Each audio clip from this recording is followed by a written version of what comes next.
لا إله إلا الله محمد رسول الله لا إله إلا الله محمد رسول الله لا إله إلا الله محمد رسول الله لا إله إلا الله محمد رسول الله. Those that were chosen by Almighty Allah, just like the way the Prophet ﷺ was chosen to be a prophet of Allah, the people around him, the companions, were also chosen by Almighty Allah, that who were going to be the Sahabi for this Prophet. The same way the Nabi of Allah was chosen, his Sahaba were also chosen by Allah. So there are many lessons to be learned from the lives of these Sahaba. We have discussed the life of 4 Sahaba until now. Today is the life of the 5th Sahabi. And like this, we pick up the life of any of the Sahaba. And wallah, we read about them, we learn about them, we compare them with our life, and then we can see that what was in their life that Allah became happy with, and what is it in my life that is taking me in the wrong direction. So we need to sit in these gatherings with the intention that whatever we listen to, we try to act upon it. The lives of the stories of the Sahaba that will be told is not there to just as a storyteller, just as for enjoyment, for entertainment. It's there to give us a comparison that look, this was a Sahabi, this is how he lived his life, this is who we are, this is how we are living our life. How can our life become better? How can we take things out of our life and we bring those things which were in their life, so that our life can also become such that Allah can become happy with us? So one great Sahabi today, Abu Dharr Radiyallahu Anhu. This is such a Sahabi who I'm sure that most of you or nearly all of you will not even know the name of this Sahabi. Abu Dharr is not his name. Abu Dharr is his kunniyah, his title, his pet name. The father of Dharr. That is the name of Abu Dharr, the father of Dharr. Abu Bakr, the father of Bakr. Abu Ubaidah, the father of Ubaidah. Abu Talib, the father of Talib. So like this, Abu means father. So his name was not Abu Dharr. Does anybody know what his name was? Can anybody tell me the name of the actual name of Abu Dharr Radiyallahu Anhu? Anybody? Anybody who are sitting here? If anybody can just tell me the name of this Sahabi. Other things we will discuss inshallah. Who can tell me the name of this Sahabi? Anybody? That was the clan he came from. Ghifar was the tribe he came from, the clan he came from. Some of us come from India, so we are known as Indians. Some of us come from Pakistan, we are known as Pakistani. Some of us come from Bangladesh, we are known as Bangladeshi. So some of us come from Arabia, they are known as Arabi. So same way, Abu Dharr was from a tribe called Ghifar. That is why he is known as Ghifari. But that was not his name. Anybody else want to give another try? Let us learn something. Anybody? Okay, let me tell you. The name of this Sahabi, maybe most of you will be hearing this first time. His name was Jundub. His name was Jundub. His father named Junada. Abu Dharr was his title. Named Jundub, his father's name Junada. Jundub ibn Junada Radiyallahu Anhu. I'm sure who heard this first time? All of you? All of you heard this first time? That is why we need to come to these gatherings, so we can learn these things. Sometimes we don't even know the names of this Sahabi. So, his name was Jundub ibn Junada Radiyallahu Anhu. One Sahabi who became a Muslim very early. He himself says, I was the 4th person to accept Islam. I was the 4th person to accept Islam. Very early Muslims. Some other people, they say Amr ibn Abbasa was also the 4th. Maybe, so around he was either the 4th or the 5th, around that time becoming Muslim. And he was from the tribe of Ghifar. And when the people used to go to Syria to do trading, to do business, they used to go to Syria to buy the stock, sell it, because Mecca, Medina was desert. Not many things used to grow there, not many things used to be found there. So they had to go to other countries, Sham, Syria, to buy things. So this Ghifar used to be in between, and they used to be like the bosses. So they used to rob the people, and Abu Dharr Radiyallahu Anhu was very strong. He was a very tall person. When he heard about the Nabi of Allah, then he sent his brother, Unais, that go and find out that who is this person in Makkah. Find out what's his name, what does he call towards, how is his life. So Unais went there, he saw the Nabi of Allah, stayed there for a few days, he came back, then Abu Dharr Radiyallahu Anhu asked him, did you see this person? He said, yes, his name is Muhammad. And let me tell you, just sum it, whatever I saw, whatever I heard, let me just sum it up in one thing. Whatever he is calling towards is good, and whatever he's stopping people from is evil. That's all. That's the summary of whatever I saw in that few days I spent in Mecca, looking at him, listening about him, listening to him. All he is calling towards is good, and all he is forbidding from is evil. So Abu Dharr Radiyallahu Anhu this was not enough for him. So he made a plan. He took a bit of luggage. He said, let me go to Mecca. So he went to Mecca. And Abu Dharr Radiyallahu Anhu, when he reached Mecca, he was trying to find out, because the Nabi of Allah was trying to practice Islam, spread Islam in a very secret manner. Because everybody was against him. The own people that once upon a time used to tell him that you are the most truthful person, you are the most trustworthy person. But the minute he came out doing da'wah, the minute he came out to call people to Allah, the same people went against him. When a person starts doing something, when a person doesn't do anything, when a person just comes in, performs his own salah, go back home, people will not do anything to him. He said, mashallah, he's a very good person. But when a person will start doing something, then you'll see our own people will go against you. You think you know so much. Why are you doing such a thing? This is a quality which our own people will go against us. Our own people, our own family people. He said, oh, this is something you will never be able to do. You will never be able to do such a thing. I'm telling you. Mark my words. And when you succeed in what you're doing, then they'll forget whatever they've said. And for whatever reason you don't succeed in whatever you're doing, then they'll come back to you and he says, Jo you hukilu. Tahid ni tati. Remember what I told you. You'll never be able to do it. So that's how it is. When a person makes a new initiative, starts to do something, becomes very active in the community, then his own people go against him. So his own people, so the Nabi of Allah was doing everything in secretly. One of the greatest qualities in the Sahaba was, they used to commend each other. They used to, if they couldn't do one thing which another Sahabi was doing, they used to be grateful to him, they used to look up to him. Today we cannot, never mind doing shukr to the person who's doing it. Okay, we were not able to do it, this person has started doing it, let me at least go to him, say a few kind words to him, so he can get a bit more motivated. Sahaba used to have this quality. May Allah give us such a quality as well. Abu Raja Utari says, I came to Medina. And there was a gathering. There was a little gathering or similar gathering. So all the people were sitting. And in the middle of the gathering, there was one person and he was kissing the head of the person next to him. He was kissing the head of the person next to him. So I told somebody, who is this person? And who is the person whose head he is kissing? Manil muqabbil wa manil muqabbal. Who is this person? And the person whose head he is kissing, who are they? So he said, you don't know this person? The person who's kissing is Umar, and the head who he's kissing of is Abu Bakr.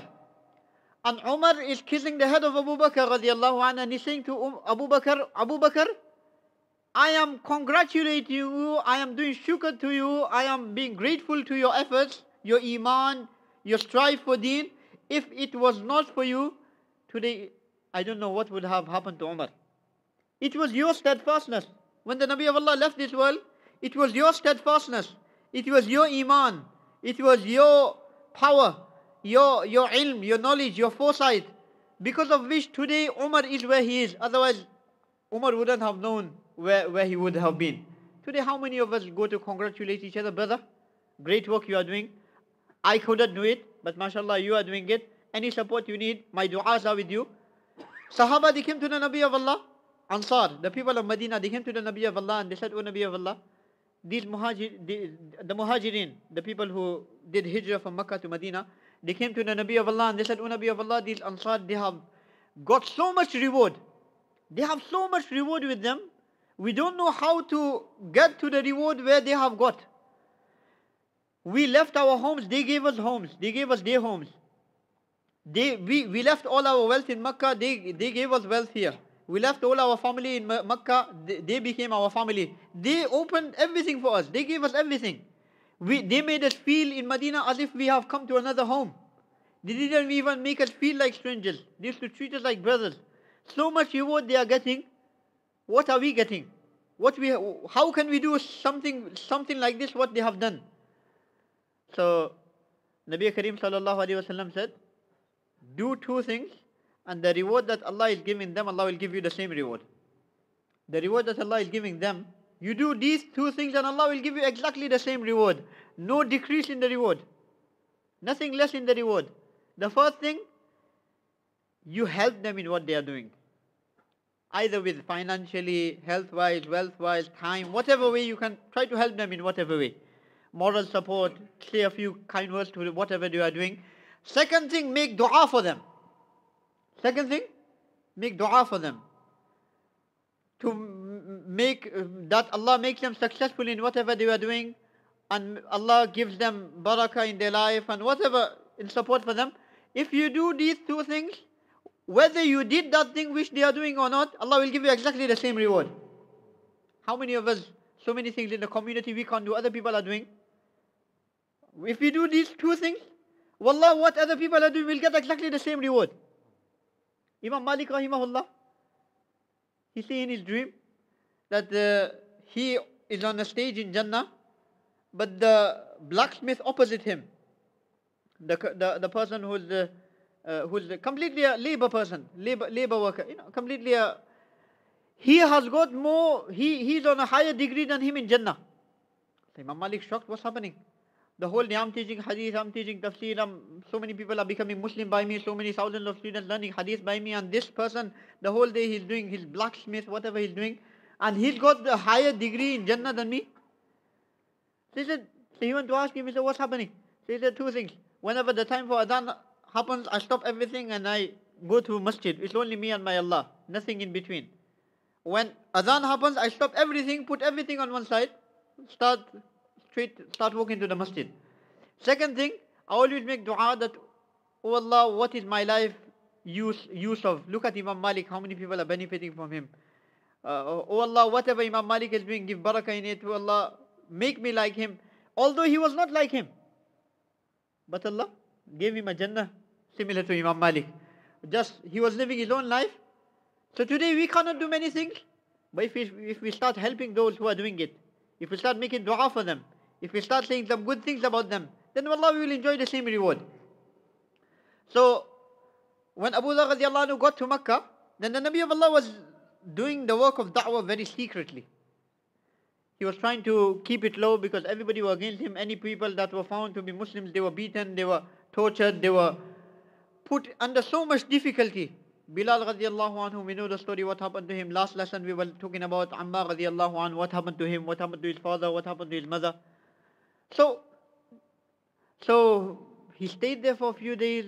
He was trying to tell people, he was trying to find somebody who could tell him. But he couldn't just ask anybody that maybe somebody could have beaten him up. That's why you're asking about him. Are you trying to be after him? Let me sort you out before you go to him.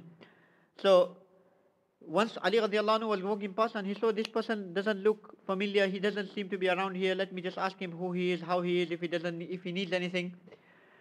So he asked him, brother, you look like a stranger here? He said, yes, I am from another town, I'm not local. So he said, shall come to my house, let's have something to eat. So took him to his house, gave him some food. They did not talk anything much. Few days later, Ali Radiyallahu Anhu saw him again. So Ali Radiyallahu Anhu said, are you still around here? Haven't you gone home? Isn't time you go back? Have you got a need which hasn't been fulfilled yet? Which was still left to be done? You came here for a job, the job seems to be incomplete, that is why you are still hanging around here. So he said, yes, there is something which needs to be done, which I am here for, which hasn't been done yet. So Ali Radiyallahu Anhu said, what is that? He said, I'm here to find out about some person by the name of Muhammad who's claiming to be a Nabi of Allah. So he said, yes, if you want to find out about him, then do me a favor. Tomorrow morning, I'll take you. But walk in such a way, you don't know who I am, I don't know who you are. We may have read this story in Fadailul A'mal. Sheikh Zakaria Rahimahullah has written it in the first Hikayatul Sahaba, in the stories of Sahaba. So, he said, walk in such a way, you don't know who I am, I don't know who you are.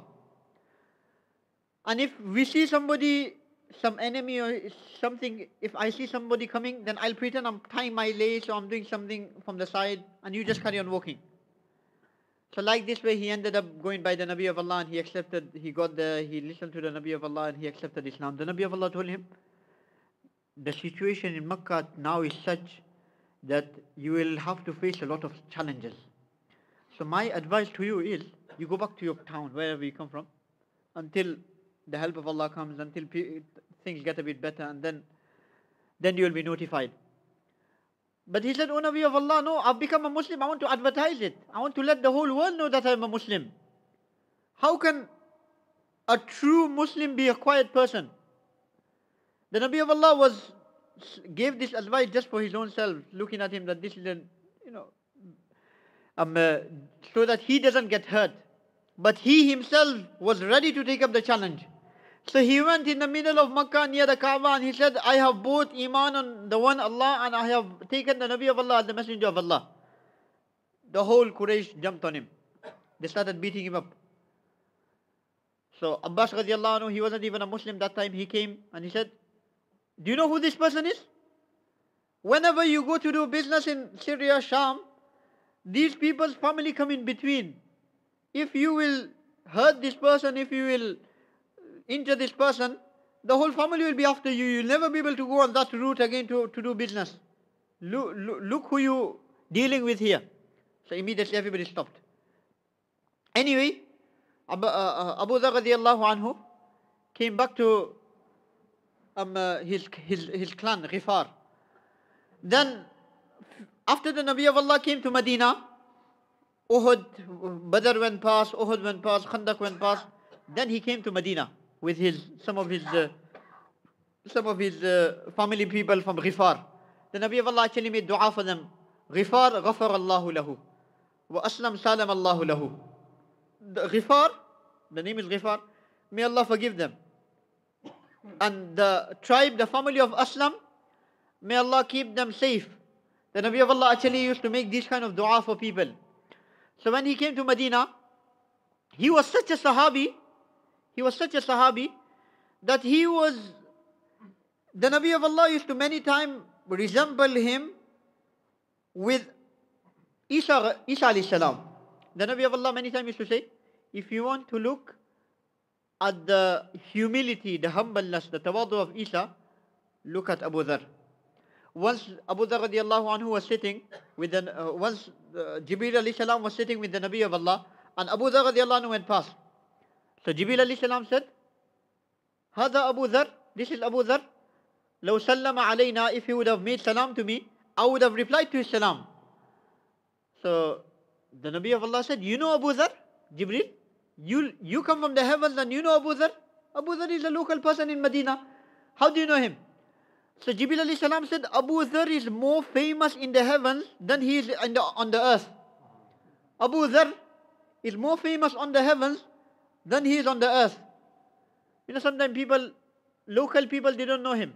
But when he goes to other town, other countries, there's a whole crowd after him. Locally, maybe many people don't know him, but other people, other towns, they know him inside out. So Jibreel alayhi salam said, "Abu Dharr is not that well known in Medina, but we know him inside out on the heavens." So the Nabi of Allah said, "Why is that? How is that?" So he said, "Because of his humility, because of his humbleness. Because he is so humble, all the angels know him inside out." Look, this is Abu Dharr. If only Allah was to give us this quality. Very few people in the world are humble today. And we need to cry in front of Allah. We need to ask Allah. We need to make dua to Allah. "Oh Allah, give me humbleness. Oh Allah, fill my heart with humbleness, humility." Otherwise, the entry to Jannah is barred. You will never be able to enter Jannah. The Nabi of Allah said, "Man kana fi qalbihi mithqala habbatin min khardalin min kibr, lam yarih ra'ihat al-Jannah."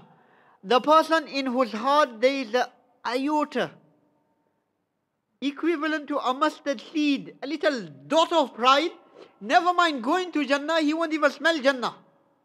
A person, he has a dot of pride in him, never mind going to Jannah, he won't even smell Jannah. Sahaba, may Allah clean our hearts.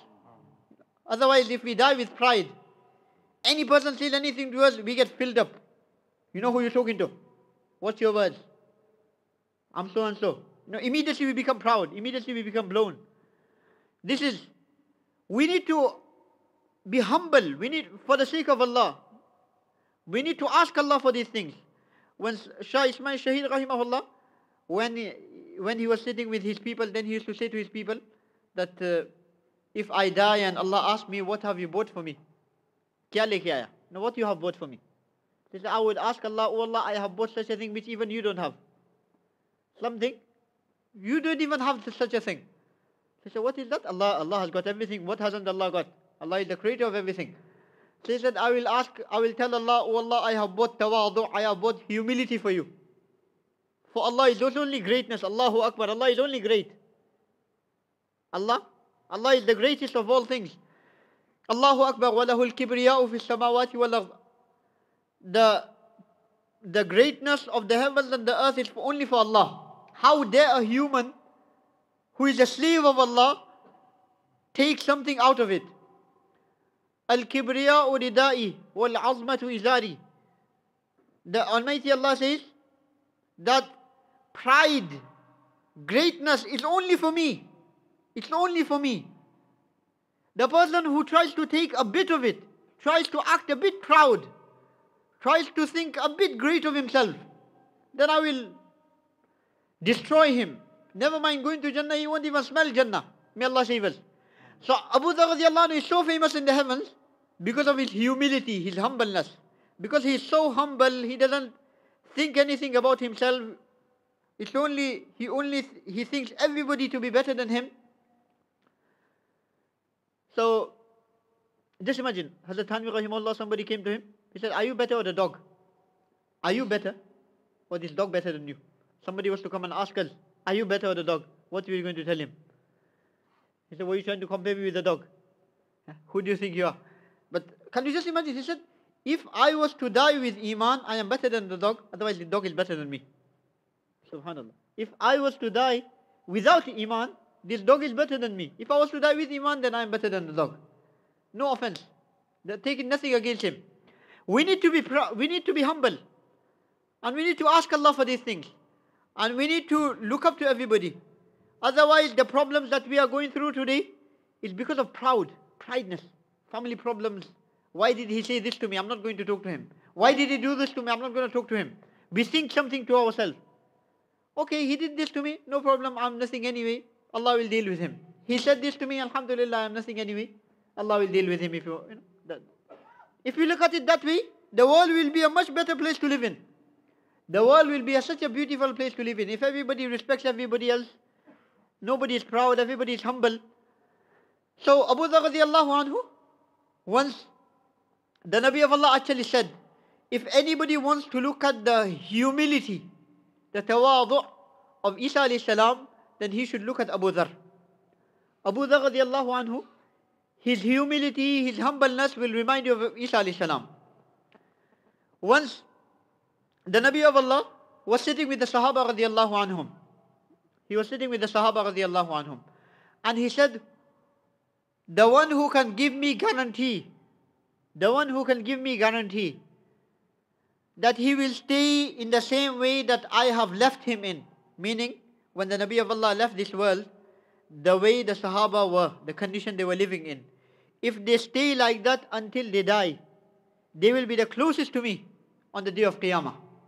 Meaning they haven't acquired the world a bit too much, they haven't gone into world, they're still living in the same way, same type of life, they still have the same amount of clothing, they still eat around the same type of food, they still live in the same type of house, same, the connection with Allah is the same.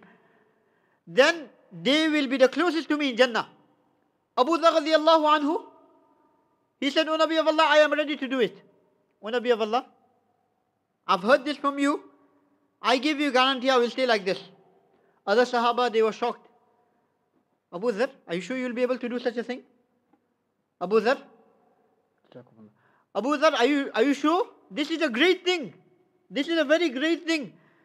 When the world will come, when in the time of Umar Radiyallahu Anhu, when the other areas were conquered in the world, then all the gold and silver came to Medina, all the treasures from Qaisar and all these kingdoms came to Medina, then the living standards of the Sahaba were upgraded.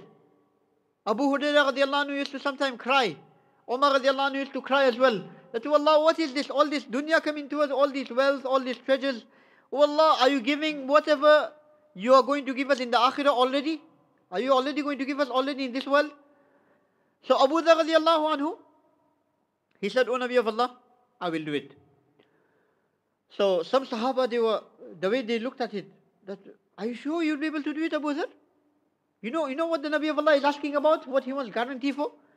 So the Nabi of Allah looked at Abu Dharr and then he told the Sahaba, Wallah ma aqallat al-ghabara wa la adallat al-khadara ala rajulin asdaqu lahjatin min Abi Dharr. Wallah, the world, this earth has never put anybody above them or has never let anybody walk above them. And this sky has never given anybody shelter to anybody who has been more truthful than Abu Dharr. What he has said, he will stick to it. What he has said, he will never move away from it. He will stick to it. And wallah, the Nabi of Allah used to love Abu Dharr so much. He used to love Abu Dharr so much that when the Nabi of Allah used to see Abu Dharr in the gathering, he used to go and make salam with him first. He used to go and meet him first. And when the Abu Dharr wasn't around, the Nabi of Allah used to look for him and he used to ask people, where is Abu Dharr? Is he okay today? Is everything okay? How come I can't see Abu Dharr today? The Nabi of Allah used to love Abu Dharr so much that when the Nabi of Allah was going to Tabuk, it was a long journey, quite a few 100 miles from Medina. Long journey to Tabuk from Medina. And it was the heat. And the Nabi of Allah was Jayshul Usra. Quran has referred to it as Sa'atil Usra. It was the time of hardship. It was a very hard. On one side, all the dates, all the fruits of Medina were ripening. It was the best season to do business. And at the same time, it was hot. And at the same time, the Nabi of Allah told the Sahaba to go out. And for everybody to go out in the path of Allah. Now on one side is the season for you to earn. On one side is the heat of Arabia. On the other side, you have to go out in the path of Allah. The three Sahaba, many munafiqeen, they stayed back. Three Sahaba who stayed back, Ka'b ibn Malik radiyallahu anhu, Murara ibn Hilal ibn Umayyah, and Murara. This three Sahabi, they stayed back. They were boycotted for 50 days. Boycotted for 50 days. They were told not to speak. Everybody was stopped from speaking to them. So at this time, when the Nabi of Allah was going towards Tabuk, some people used to get left behind. Some people used to get tired, so they used to stay back. Some people's animals used to get tired, so they used to stay back. So when somebody used to stay back, everybody used to come to the Nabi of Allah. Oh Nabi of Allah, that person, he's got left behind. That person, he's got left behind. So the Nabi of Allah used to say, okay, no problem, leave him. If there's anything good in him, Allah will bring him to you. And if there isn't anything good in him, then just make shukr, be grateful to Allah that Allah has saved you from such a person. And they carried on.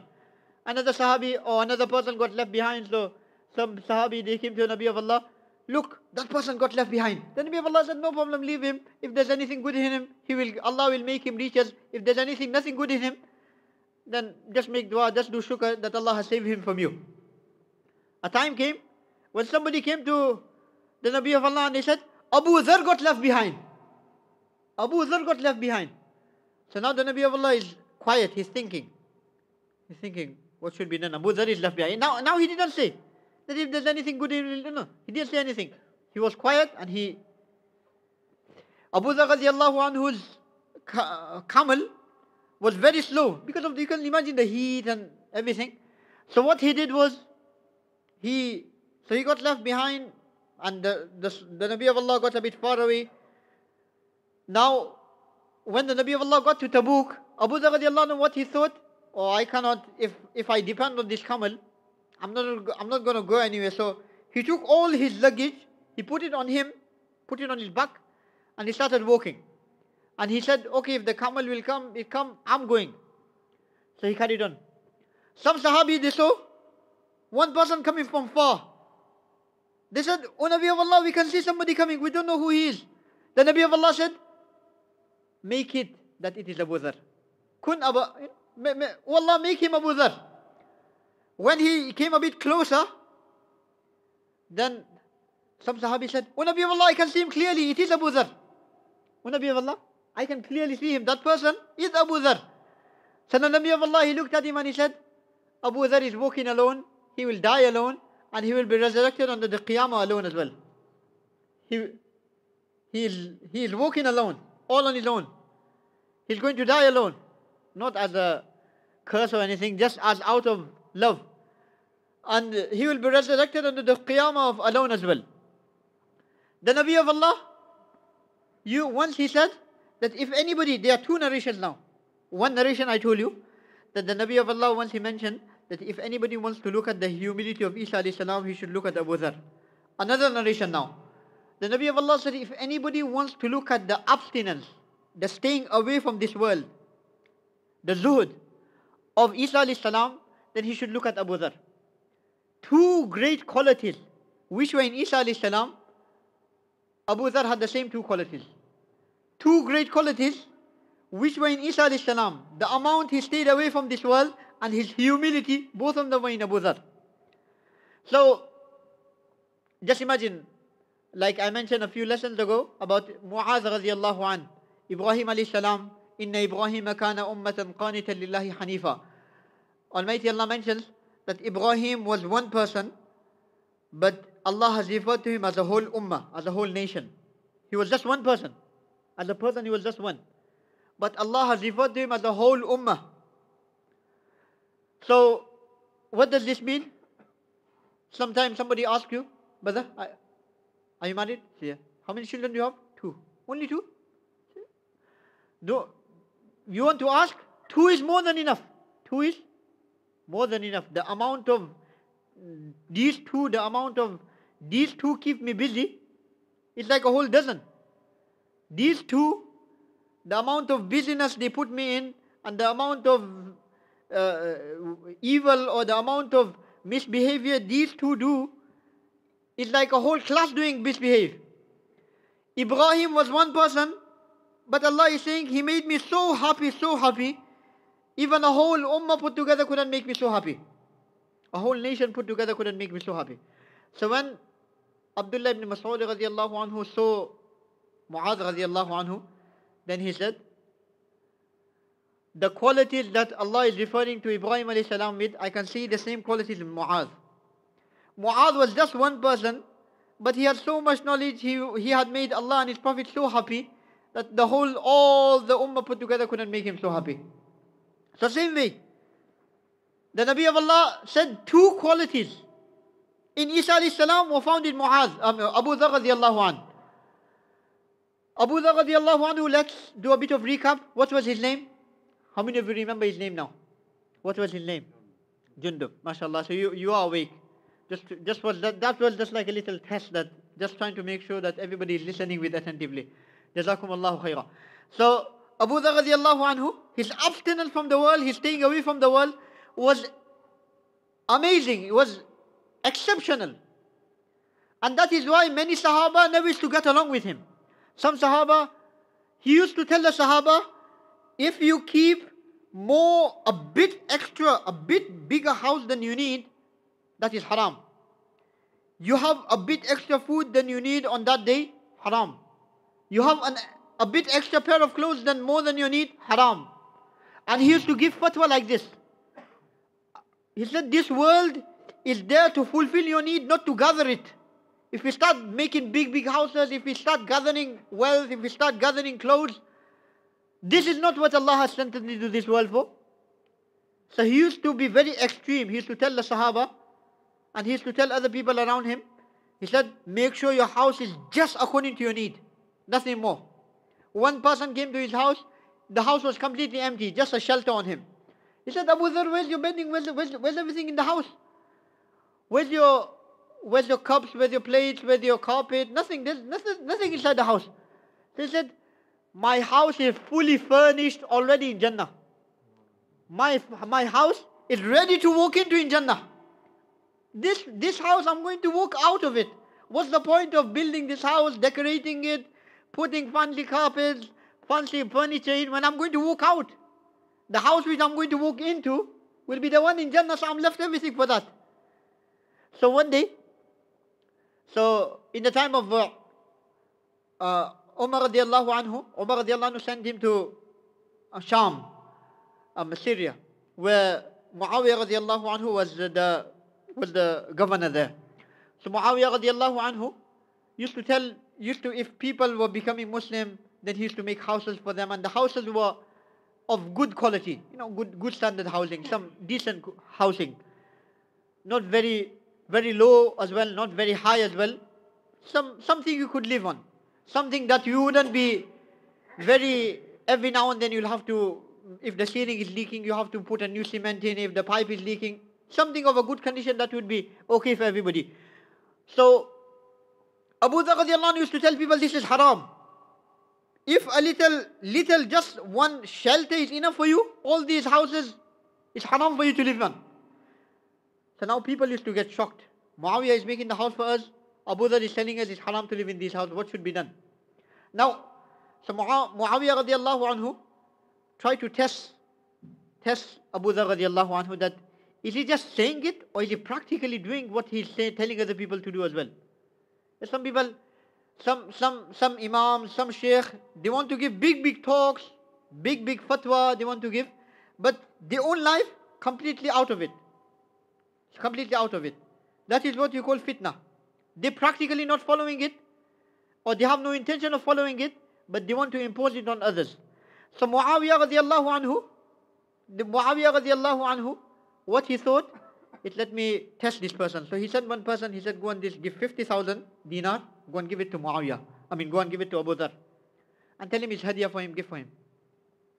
So the person came, gave it to him. Look, this is the Muawiyah Radiyallahu Anhu has given a bit of gift for you. So gave it. So first he said, no, what I'm going to do with it? But he said, no, he's given it for you and this and that. So he left it there. The next day Muawiyah Radiyallahu Anhu sent that same person, he said, go to him and tell him that yesterday the 50,000 bag that was given to him was a mistake. It was meant to be given to somebody else. By mistake it was given to him. So you tell him that Muawiyah actually told me the name of somebody else. I by mistake gave it to you. Please tell me what to do. Muawiyah is telling me to give it to another. So what shall I do? So he came to Abu Dharr Radiyallahu Anhu. He said, oh Abu Dharr, that 50,000 that were given, Muawiyah actually told me to give it to somebody else. By mistake I dropped it by your house. It wasn't for you. Please save me. If Muawiyah was to find out, he's going to sort me out that you've given 50,000 to the wrong person. So Abu Dharr Radiyallahu Anhu said, look, as soon as you gave it to me, I couldn't sleep until I had given everything in the path of Allah. I couldn't even sleep at night. So I gave everything away. I said, if I die with something, Allah is going to ask me about it, that where did you gather this wealth from? How was it? Allah, I'm going to go give hisab for all this. So I gave everything in the path of Allah. But if you want, go and tell Muawiyah, give me 3 days, I will pay full. I will work, I will do a bit of, I will try to get the money from here and there and give it back to him. So Muawiyah Radiyallahu Anhu, when he heard this, then he said, no, he's practically doing it as well. He's not just saying it, practically he's living it. He's not just talking about it, living it. He's showing it. That's how his own life is. So he wrote a letter to Uthman Radiyallahu Anhu, and he told Uthman that we've got Abu Dharr here. His staying away from this world is amazing. The way he stays away from this world, he doesn't want to gather anything. He just wants to give everything away in the path of Allah. He just wants that little shelter above him, little food to be enough for him. Just that 1 or 2 pair of clothes, that's about enough for him. But other people around him, they're not understanding his lifestyle. So Uthman Radiyallahu Anhu called him to Medina.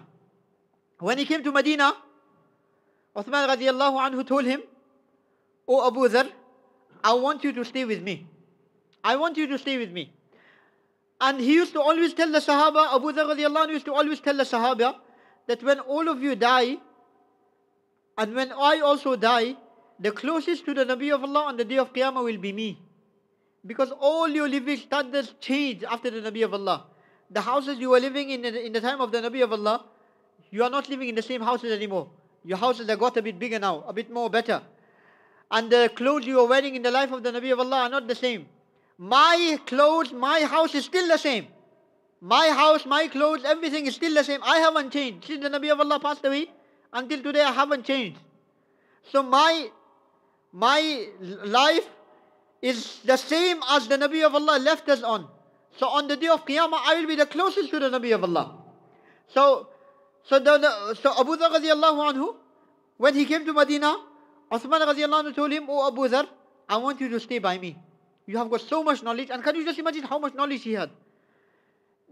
In the time of Abu Bakr Radiyallahu Anhu, Umar Radiyallahu Anhu, Uthman Radiyallahu Anhu, there were only certain Sahaba, certain knowledgeable Sahaba who had spent quality time with the Nabi of Allah and who had that knowledge, who were given the certificate or who were given the authority to issue fatwa, who were given that he is the mufti.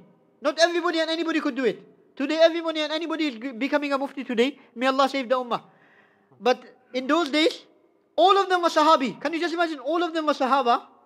All of them had the company of the Nabi of Allah. They learned knowledge directly from the Nabi of Allah. Their teacher was the Nabi of Allah. But Abu Bakr radiallahu anhu being the Amirul Mu'minin, Umar radiallahu anhu being the Amirul Mu'minin, Uthman radiallahu anhu being the Amirul Mu'minin, only gave the authority to a certain Sahaba. That if you want to give fatwa, in Medina is such a person, Makkah is such a person, Kufa this one person, Basra this one person, Baghdad this one person. So in every area there were only one or two people who were given that authority. And if there was nobody in the area, if there was one Sahabi in Medina, he would be sent to that area that you will be the mufti of that area. Like in the time of in the time of Umar radiallahu anhu, Abdullah ibn Mas'ud was actually sent to Kufa to teach the people and to give fatwa to the people of Kufa. So this was the situation. And so Abu Dharr was given the authority and he was the mufti of the time. Can you just imagine his knowledge? His knowledge, Qawwal, he was given the title of saying a lot of truth. Whenever the right thing at the right time. He used to never stay away from saying the truth. Nabi alayhi salam has said, say the truth even if it is bitter. قُلِ الْحَقْ وَلَوْ مُغَّى. Say the truth even if it hurts. Either it will hurt the person who you're saying it to, or either it will hurt you. You may lose your position, or you may be told off, or the other person will say bad things to you. So either it is bitter for you, or either bitter for the person who you're saying it to. But say it. If it's the right thing, if it is the truth, say it. Don't stay away from it. Abu Dharr radiallahu anhu was such a sahabi, he saw something wrong, or he saw something which was not according to the Quran and Sunnah, immediately he would say it to the Sahaba, or he would say to anybody, look, this is wrong. That is why he was not only called Qa'il, he was called Qawwal bil Haqq. The Qawwal is Ismul Mubalagha. Qawwal, going into a bit of Arabic grammar here now. When somebody is giving fasting, he is known as Sa'im, a person who is fasting. But when he fasts a lot, he is known as Sawwam, meaning a person who is a major faster. A person who is just a little normal smoker, you call him a normal smoking every now and then 1 or 2 cigarettes a day. But when a person is smoking every 2 minutes, then you call him a chain smoker. And he's always every 2 minutes he's lighting. So similarly, the person who is fasting he's not known as Sa'im anymore, he's Sawwam. The person who used to cry, barking. But when he cries a lot, bakka. When Sheikh Zakaria rahimahullah, he says regarding his father, he said, my father used to read not only talin lil Quran, talla. He used to read a lot of Quran. And bakka, he used to cry a lot in front of Allah in the darkness of the night. May Allah make us like this as well. So Abu Dharr radiyallahu anhu, he used to always say the right thing. He never used to stay away from it. Whenever the time came, he never used to look at who was it, when was the situation. If it was wrong, he would say it there and then. So many people couldn't take it. So many people used to fall out with him. Many people couldn't take it. Not everybody can say the truth. Or not everybody can listen to the truth. Whenever you'll say the truth, then you'll make enemies. Because truth is always bitter. It's a bitter pill. It's always an injection. It's always a bitter pill. So everybody used to fall out with him. Everybody used to come complaining to Uthman Radiyallahu Anhu, explain something to Abu Dharr. This is what he has been saying to me. Abu Dharr was right. He said the right thing. He never used to stay away from it. He never used to pull back. He used to say it to anybody and everybody. But people used to get offended. People used to take it as an insult. So people used to fall out with him. Then he used to come complaining. So Uthman Radiyallahu Anhu used to get a lot of complaints from people that this is what Abu Dharr been telling me, this is what Abu Dharr been telling me. So Uthman Radiyallahu Anhu told him, Abu Dharr, I want you to stay by me. Your knowledge, people are not able to understand your knowledge. And your understanding of deen, people understanding is very limited. Your knowledge and your understanding of deen is very deep. People cannot even go to it. So you stay by me. Abu Dharr Radiyallahu Anhu understood the situation. He thought that, look, this is the problem. Everybody, I'm regarded as the mufti of this area, and I say the right thing at the right time, whenever it is, no matter who it is, no matter when it is, I just say it. And people don't like it. So Uthman, do me a favor, put me to an area called Rabda, one little village, I will stay there for the rest of my life. So Uthman Radiyallahu Anhu said, okay, if that's the way you want it, you go and stay there. So he went in a place which was a few miles away from Medina, in a place called Rabda. Rabda was a very little village, maybe just a few people used to live there. And he was just staying there on his own, him, his wife and his daughter. 3 people. Once the Nabi of Allah, when he was sitting with the sahabah Radiyallahu Anhum, then he said, there is one person amongst you who will die on his own, and a group of sahabi or a group of people will go past and they will do his janazah. They will do his kafan, they will shroud him, they will do ghusl to him, they will shroud him, they will do his janazah, and then they will bury him. So Abu Dharr Radiyallahu Anhu, when in the time of Uthman Radiyallahu Anhu, when he became ill, then he told his wife, I have seen that all the people that were sitting in front of the Nabi of Allah have passed away. I'm the only one left. So maybe soon I will be dying. So make sure when I die, you put a cloth around me. A group of people will be going past this village. You go and sit outside the village. When they go past, you do salam to them. You tell them that there is such a person, such sahabi who has passed away. They will come in. They will do ghusl to my body. They will wash it, they will shroud it, they will do janazah, they will bury me. Because the whole world can go wrong, but something which my Nabi said will never be wrong. My Nabi has said it, it can never be wrong. It is definitely going to happen. Just make sure one thing, the person who will be doing my janazah, make sure he is not an amir, he is not a governor. Make sure he is not a person who takes tax from people. He takes zakat from people. Even they even had problems with the taxman even in those days. So make sure he's not a person who's been taking tax from people. Zakat, ushar, la'adzabani Allahu azab al-ushar. Once when the Nabi of Allah was walking, he heard a noise. Ya Nabi Allah, Ya Rasulullah, Ya Rasulullah. So the Nabi of Allah is looking, who's that calling me? They couldn't see anybody. Then again, the Nabi of Allah carried on walking, he said, Ya Nabi Allah, Ya Rasulullah. The Nabi of Allah is looking around, who is this calling me? Couldn't see anybody. The Nabi of Allah carries on. Then he noticed that it was an animal that was calling him. Ya Rasulullah, Ya Nabi Allah. So when he went to the animal was tied. And the owner of the animal was sleeping next to under the tree. So this was a miracle of the Nabi of Allah, that the Nabi of Allah could even talk to animals. If only even the animals understood the Nabi of Allah, if only me and you as humans could understand his life. That would be enough. That would be enough for our success. So the Nabi of Allah, when he went to the animal, then the animal started complaining to him, look, this is my master, this is my owner. He has tied me here. I have 2 little children. I want to go and feed them. And if you let me out, I will go and feed them. Immediately I will come back. So the Nabi of Allah said, are you going to do it? Are you really going to do it? Or if you go out, that will be the end of it. She said, O Nabi of Allah, take my words. I am not talking to anybody, I am talking to a Nabi of Allah. And if I have said I will come back, I will come back. And if I don't come back, may Allah punish me like the way He punishes those who take tax from people. Who, like the taxman. I'm not talking about, now we need to understand the thing here.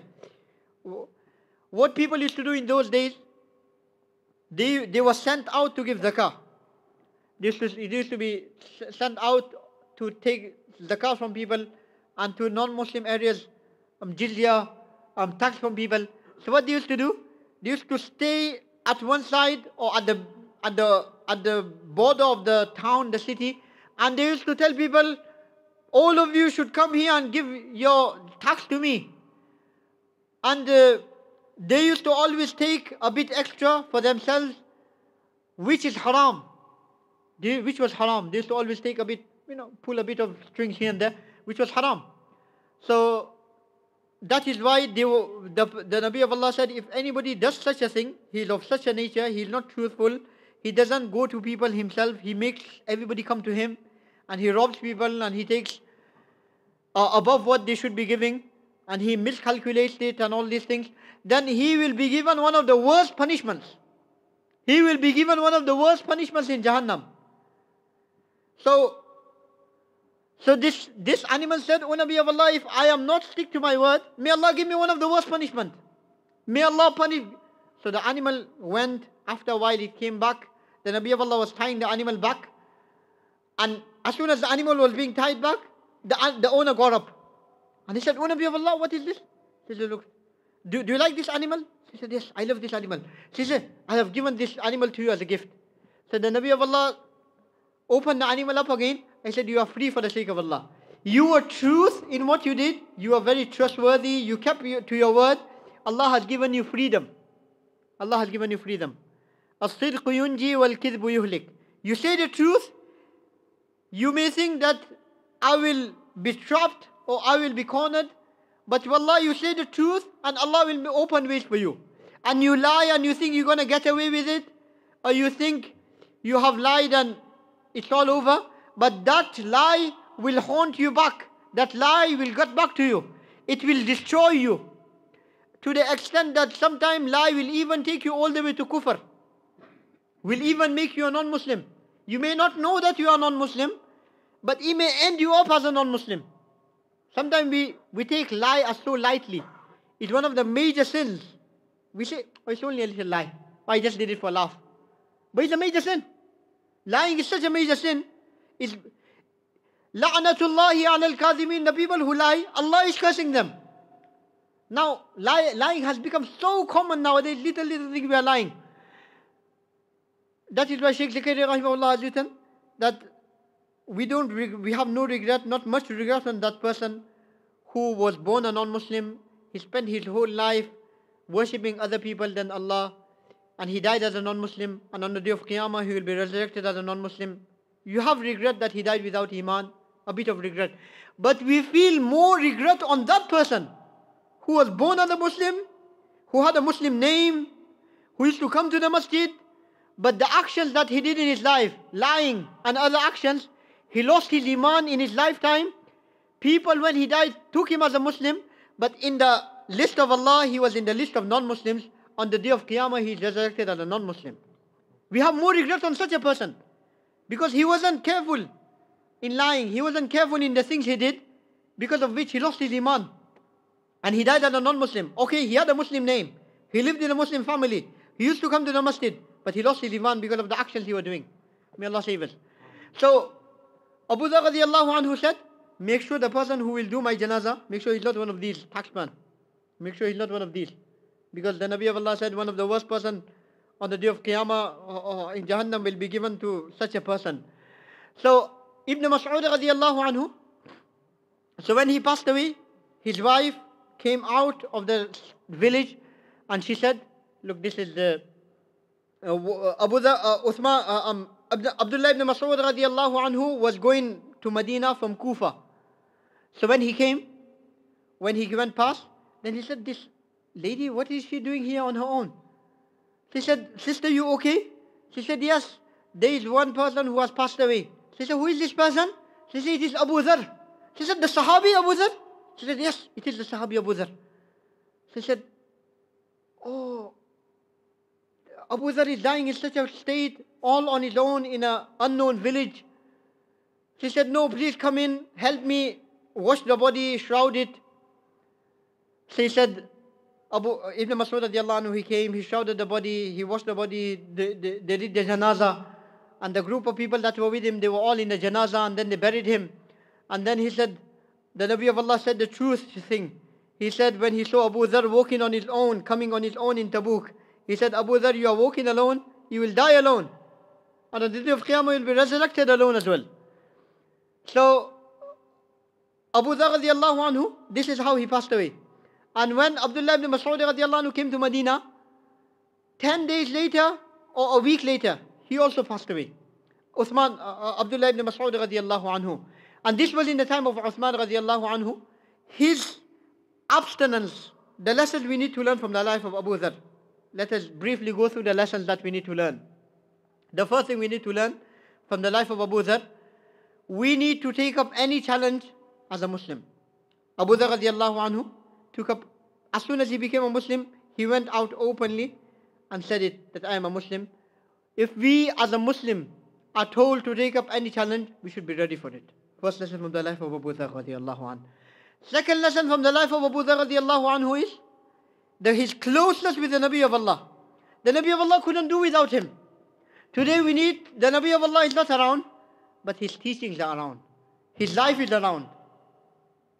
His interest, his heirs, his inheritors are around. The ulama, the pious people are around. We need to link ourselves with them. Like the way Abu Dharr Radiyallahu Anhu linked himself with the life of the Nabi of Allah. The third thing we learn from the life of Abu Dharr, staying away from this world. Staying away from this world. Abu Dharr Radiyallahu Anhu, he wasn't in this world to gather the world, he just lived the world. That was about it. He lived his life in such a way that once Abu Dharr Radiyallahu Anhu was with Muawiyah Radiyallahu Anhu. So he recited the ayah, وَالَّذِينَ يَكْنِسُونَ الذَّهَبَ وَالْفِضَّةَ وَلَا يُنْفِقُونَهَا فِي سَبِيلِ اللَّهِ فَبَشِّرْهُمْ بِعَذَابٍ أَلِيمٍ. Those who gather wealth, gold and silver, and they don't spend it in the path of Allah, then Almighty Allah is sending to the Nabi of Allah, فَبَشِّرْهُمْ بِعَذَابٍ أَلِيمٍ. All these people who have got all these bank accounts, who have got all these huge savings in their homes. You know, in the homes, lots of people have a lot of savings in their homes, in the banks, wherever they are. The other day, a robbery took place in somebody's house, 30,000 gone. What are they doing? If they gave it in the path of Allah, a masjid would have benefited. Thousands of poor people, people dying in Palestine, people dying in Syria, people dying out of food. No food, no basic necessities. And these people just have thousands lying around their homes, one break-in, everything gone, not even any benefit to him, not even any benefit to anybody else. فَبَشِّرْهُمْ بِعَذَابٍ أَلِيمٍ. Some people don't even give zakah. Some people don't even give zakah of this wealth. They said, if I was to give so much zakah, people will work it out how much wealth I have. You know, when it will come on the receipt, people will work it out. People will time it by 40. That this is the 40th of my wealth. They'll time it by 40, and then they'll go. Then robbers will start coming to my house. So they don't even give zakah of that wealth. Allah save us. So if such person is gathering so much wealth, so much gold and silver, and he doesn't spend it in the path of Allah, then Allah is sending to the Nabi of Allah, فَبَشِّرْهُمْ بِعَذَابٍ أَلِيمٍ. Give him the glad tidings of a very painful punishment. So Abu Dharr Radiyallahu Anhu told Muawiyah, this ayah is regarding us. If we have any gold, any wealth in our homes and we don't spend it in the path of Allah, we will end up with a very painful punishment. Muawiyah Radiyallahu Anhu said, no, this is regarding non-Muslims. So he said, no, it's regarding me and you. If you have something in your home and you don't spend it in the path of Allah, and you sleep and you die that night, you will get a very painful punishment. So just imagine although it is okay if we have, a bit of wealth, a bit okay, we have something, when the need comes, then we keep something, as stock, that when the time comes, when the need comes, then I will give it. Or when some charity people come to my house, I will give it to them. Then it's okay. That is not completely haram, but his was no. We shouldn't have anything more than our necessity. If we keep anything, a house a bit bigger, an inch bigger than our necessity, a roof a bit higher than what we need, a clothes a bit better than what we need, a bit extra food than what we need that day, that is completely haram. This was the lifestyle of Abu Dharr Radiyallahu Anhu. What we need to learn, today alhamdulillah, Allah has given a lot of wealth. We need to cut down. We need to cut down on the spending we are doing. Abu Dharr Radiyallahu Anhu, I always say to people, there are two types of people in the world today. We get the needy people who are needy. They don't even have the basics. They don't even have clean water to drink. They don't even have food once in a day. May Allah save us from this kind of poverty. Otherwise, there are so many people in Africa who are dying. The kids, sometimes we see the photo, complete skeleton. We can't even sleep that night when we see the photos of some of these people. Amazing. So needy they are. On the other hand, we have people like me and you, greedy. Greedy people. We don't need it. We don't need it. It's just a greed. Today, I'm not eating today. Why? It's not that we don't have food. Alhamdulillah, we've got enough food. For the rest of the month, for the rest of the year, we have enough food. But it wasn't the food I wanted to eat. Or the food wasn't the taste I wanted it to be. Or it wasn't the food I wanted it to be. I'm not going to wear this clothes. Or I'm not going to wear clothes today. It's not as if we don't have clothes. It's not the clothes we want. Sometimes Eid day, I'm not wearing any clothes this Eid, just my normal clothes. Why? Because I wasn't given the clothes that I had the greed for. Kids, they don't want to go out sometimes. Why? The shoes they were greedy for, they were not given that shoes. If only the greedy people like me and you, give up our greed, wallah, the need of the needy people will be fulfilled. But today we are so greedy. Just to fulfill our greed, we are spending thousands. Just on greed. Greedy. Not important, nothing needy. Our need is enough, alhamdulillah. We've got enough water, we've got enough food, we've got enough shelter, we've got enough clothing, alhamdulillah, nothing. But we are so greedy. We just can't do without it. Abu Dharr Radiyallahu Anhu, he said, you have a bit more than you need, haram. This was the fatwa of Abu Dharr. If Abu Dharr was alive today, he would have told that everything we are living in today is haram. It's more than our needs. We need to understand. If we are spending in the way of Allah, we are not being so extravagant, we are not being so greedy, we are not gathering so much wealth, then alhamdulillah it is okay. Otherwise, if we are just gathering upon gathering, we are not spending it. When the masjid comes to our house, when the madrasa comes to our house, when poor people come to our house, then we give them a meager fiver, tenner, that's about it. But when we need to go out to eat, we don't find anything hard spending 100, 200 in it. When we go out for a holiday, spending 1,000, 2,000 in it, no big problem. But to give some to a poor people, we find it out of our way. This is wrong. This is completely wrong. So Abu Dharr Radiyallahu Anhu's life is teaching us, keep your life very limited. Keep the belongings very limited. Keep it such that on the day of Qiyamah you have very little to answer for. The more we have, the more we will be asked about on the day of Qiyamah. Don't think we are going to go get away with it. The less we have, the quicker we will end up in Jannah. Nabi alayhi salam said, the poor people of my ummah will enter Jannah 500 years before the rich people. 500 years, that's money, 500 years. 500 years before the rich people. Why? Because the rich will carry on, they will be giving an account about their wealth, about their house, about their businesses, about the one shop, the second shop, the third shop. And they will just not be giving account for it. And the poor will be enjoying Jannah. And we will be, rich people, may Allah save us from gathering so much wealth. May Allah give us a good life and give us wealth that make us closer to Allah. Nowadays we see when a person gets a good house, then he likes to go away from the masjid. He's living around the masjid in a little house, but when he gets a bit more wealth, then he goes a mile away, big house. When he gets a bit more wealth, 2 miles away, bigger house. Before, mashallah, because he was living opposite the masjid in a little house, mashallah, he used to be 5 times in the masjid. Now we only see him in Jum'ah. Now that wealth, that big house is taking him away from Allah, taking him away from the masjid. This is wrong as well. Alhamdulillah, we have a little house. It is according to our necessity. That should be enough. And if we are doing all our salah in the masjid, it should be enough. If we are trying to look for a big house, which is beyond our necessity, which we know for sure that there is no masjid in that area, and we will have to, it will be difficult for us to come 5 times a day to the masjid from that area, then let us give up that house. Stick to the lumal house, the small house. Otherwise, Abu Dharr Radiyallahu Anhu used to always say, there are 3 types of wealth you have. One is that you eat, that's your own wealth.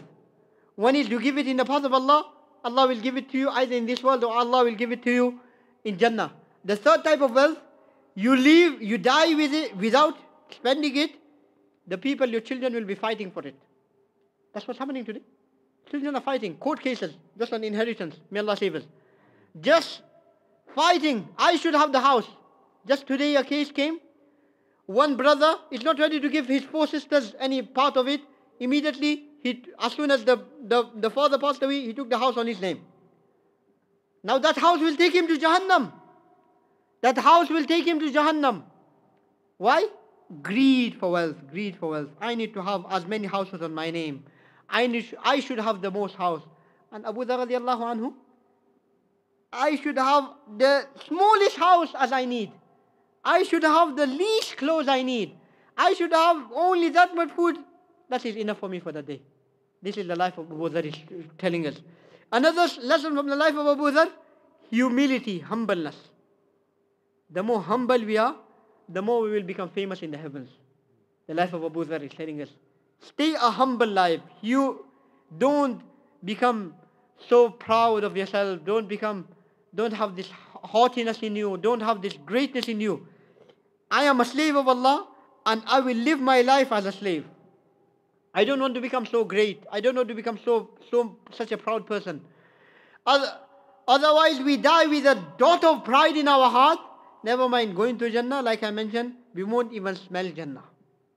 Something serious. We don't even take these things to heart sometimes. We need to think, have I really got pride in myself? Yeah, I have. Okay, I need to do something about it. I need to cure it. We need to go to the doctors, spiritual doctors. We need to go to these people, we need to tell them, Sheikh, this is my situation. I have a lot of pride in me. I have a lot of jealousy in me. I have a lot of this in me. I have a lot of love of this world in me. Please do something. Then they will give you the zikr of Allah. They will give you say this, Subhanallah this many times, say Alhamdulillah, say La ilaha illallah so many times. And like the hadith says, with the zikr of Allah, the heart is cleansed.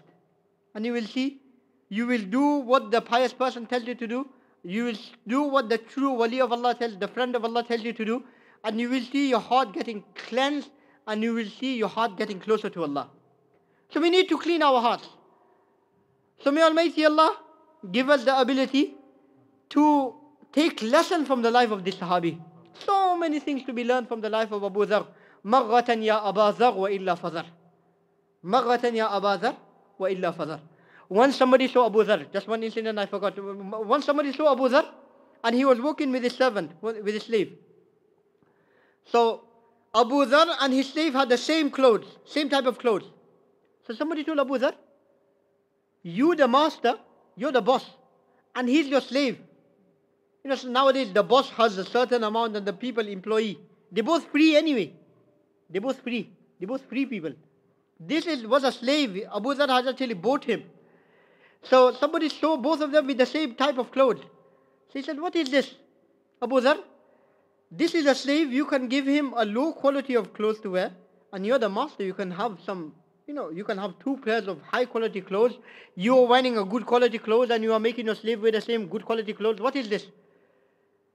So he said, once I said something to one of my slaves, or I said something in the time of the Nabi of Allah, I said something. He was a human. So he said something. So when the Nabi of Allah found out, he said, O Abu Dharr, these may be your slaves, but at the end of the day, they are still your brothers. At the end of the day, they are still your brothers. Whatever you eat, make sure you feed them the same thing.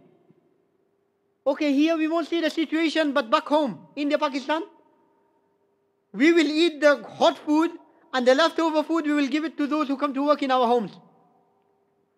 We will give the leftover food, or this is, somebody will still need to eat, the family needs to eat. Yesterday's food is left over, give it to the person. He's been working the whole day. In our garden, in our home, in our farm, in our village, cleaning our house, and we give him the leftover food. Nabi alayhi salam said, they are your brothers at the end of the day.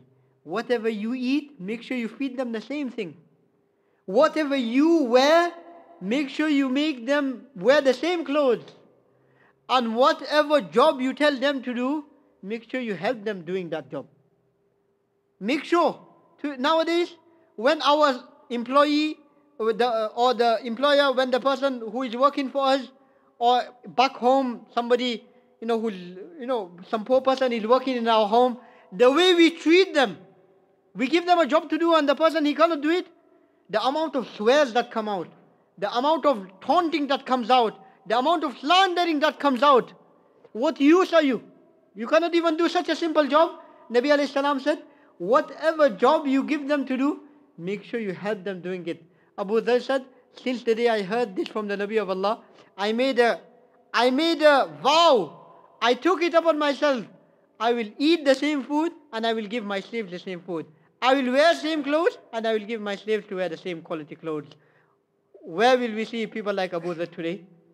Where will we see people like Abu Dharr today? We need to ask ourselves, can I become like this? Can I bring these qualities into my life? And inshallah we can. When there is a will, there is a way. If we take these qualities, we make dua to Allah, we try our best. The qualities that were in Abu Dharr, we try to bring it into our life. We make dua to Allah. We make dua that Allah make my life like the life of Abu Dharr. Make my, give me humility like the way you gave to Abu Dharr. Oh Allah, give me abstinence from this world, zuhud like the way you gave to Abu Dharr. Oh Allah, give me knowledge like the way you gave to Abu Dharr. Oh Allah, give me, give me the ability to spend in the path of Allah like the way you gave to Abu Dharr. Then wallah, Allah will give it to us to a certain degree. But if we just stay on one side, oh, that was the life of Abu Dharr, we've heard it, alhamdulillah, but we can never become like it, then we will never get anywhere in life. That is a very lazy remark.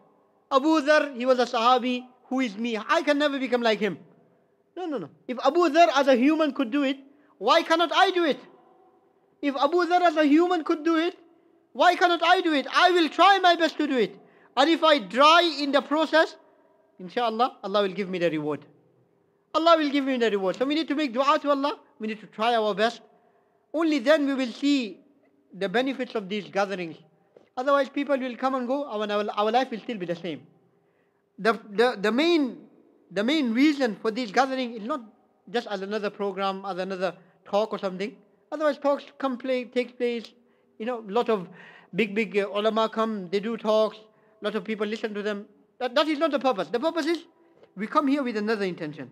We come here with the intention to learn about the life of the Sahaba, to understand it, to go home, to think about it, to bring those qualities that they had into our life, to make dua to Allah, to try our best, that like the house of Abu Dharr was, we can make our house like that. Like the family of Abu Dharr was, we can make our family like that. May Allah make our children like the children of Abu Dharr. Make Allah make us like Abu Dharr. We make this kind of dua, we have this kind of wish, we have this kind of desire, so that on the day of Qiyamah, we can become like Abu Dharr. Allah will resurrect us with Abu Dharr. And inshallah, like the way Abu Dharr said, I will be the closest to the Nabi of Allah in Jannah, we can be the closest to Abu Dharr. We can be the closest to Abu Dharr. That is the intention for doing this gathering. May Almighty Allah give all of us the ability, and give us the ability to follow the footsteps of these Sahaba. And all the Sahaba that we have been discussing in this series, may Allah give all of us the ability to make their life our life. May Allah make our children like them. May Allah make our family like them. May Allah make our homes like their homes. May Allah make us live in this world like the way they lived in this world. Very important. So, Jazakumullah for coming. And may Almighty Allah give all of us the ability to live a life like the way Abu Dharr did, and like the way all the Sahaba did, and like the way the Nabi of Allah did. Jazakumullahu khairan. Ameen. Wa sallallahu wa sallam ala Rasulina Muhammad wa ala alihi wa sahbihi wa sallam.